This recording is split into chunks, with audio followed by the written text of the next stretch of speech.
Jigsaws are it's a mentored Bunnings project. So they're maps of Australia. They're going to a Bunnings and the children will paint the different states in all different colours and then put them together as a jigsaw puzzle.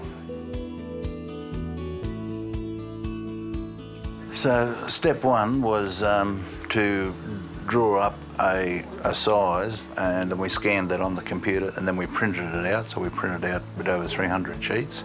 Step two is we get the ply in full sheets.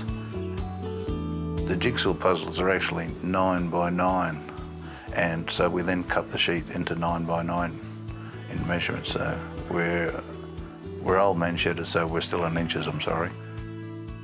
The third step, we use a contact spray and we just spray one side of the paper and then adhere the paper to the ply, and then when that dries, we do step 4 is then to scroll saw the outline of the map, the complete outline. That takes it out of the ply.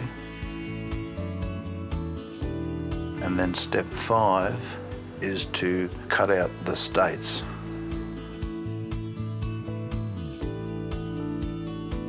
Step 6 is to then peel the paper off each state. Just check it to make sure it's all neat, clean and tidy, nothing needs sanding. It is then put into a little plastic bag. It is then zipped and it's complete.